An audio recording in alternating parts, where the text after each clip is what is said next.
ವಾಮಂಜೂರಿನ ತಿರುವೈಲು ಸರ್ಕಾರಿ ಶಾಲೆಯ ಅನತಿ ದೂರದಲ್ಲಿ ಕೆತ್ತಿಕಲ್ ಗುಡ್ಡದ ಮಣ್ಣು ಹಾಗೂ ಬೃಹತ್ ಮರ ಬಂಡೆಕಲ್ಲುಗಳು ಹೆದ್ದಾರಿಯತ್ತ ಉರುಳಲಾರಂಭಿಸಿವೆ. ಕಳೆದ 1 ತಿಂಗಳಿಂದ ಈ ಭಾಗದಲ್ಲಿ ಹೆದ್ದಾರಿ ಗುತ್ತಿಗೆ ಸಂಸ್ಥೆಯು ಗುಡ್ಡೆಗೆ ತಡೆಗೋಡೆಯನ್ನ ನಿರ್ಮಿಸ್ತಾ ಇದೆ.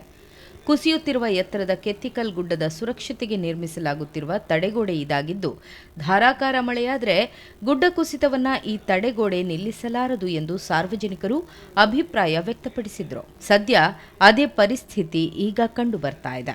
ಈ ಪ್ರದೇಶದಲ್ಲಿ ಕಳೆದ ವರ್ಷ ಗುಡ್ಡ ಕುಸಿದಿತ್ತು. ಈ ವೇಳೆ ಅತ್ಯಾಧುನಿಕ ತಂತ್ರಜ್ಞಾನದ ಸಿಮೆಂಟ್ ಹೊದಿಕೆ ಹಾಗೂ ಗುಡ್ಡದ ನೀರಿನ ಒರತೆ ತಡೆಗಟ್ಟಲು 100 ಕೊಳವೆಗಳನ್ನು ಅಳವಡಿಸಲಾಗಿತ್ತು. ಕಳೆದ ವರ್ಷದ ಆರಂಭದ ಅಬ್ಬರದ ಮಳೆಗೆ ಎಲ್ಲ ಕಾಮಗಾರಿ ಚಿಂದಿಯಾಗಿತ್ತು. ಈ ವರ್ಷ ಗುಡ್ಡ ಕುಸಿದ ಈ ಭಾಗದಲ್ಲಿ ಹೆದ್ದಾರಿ ಮತ್ತು ಗುಡ್ಡ ಮಧ್ಯೆ ಹೆಚ್ಚು ಆಳ ಅಡಿಪಾಯವಿಲ್ಲದ ತಡೆಗೋಡೆ ನಿರ್ಮಿಸಲಾಗ್ತಾ ಇದೆ. ಧಾರಾಕಾರ ಮಳೆಗೆ ಕೆಳಭಾಗದ ಮಣ್ಣು ಸಡಿಲಗೊಂಡಾಗ ಮೇಲ್ಭಾಗದ ಬಂಡೆಕಲ್ಲುಗಳು ಹೆದ್ದಾರಿಯತ್ತ ಉರುಳಲಾರಂಭಿಸಿವೆ. ಇನ್ನೂ ಬಿರುಸಿನ ಮಳೆಯಾದಲ್ಲಿ ಮೇಲ್ಭಾಗದಲ್ಲಿರುವ ಕೆಲವು ಮುರ ಬಂಡೆಕಲ್ಲುಗಳು ಮರಗಳು ಕುಸಿದು ಬೀಳಲಿವೆ. ಆಗ ತಡೆಗೋಡೆ ಮಣ್ಣು ಪಾಲಾಗಲಿದೆ. ಗುಡ್ಡೆ ಕುಸಿದ ದುರ್ಘಟನೆ ಬಳಿಕ ಕೆತ್ತಿಕಲ್ ಪ್ರದೇಶದಲ್ಲಿ ಚತುಷ್ಪಥದಲ್ಲಿ ದ್ವಿಪಥ ಮಾತ್ರ ಉಳಿದಿದೆ.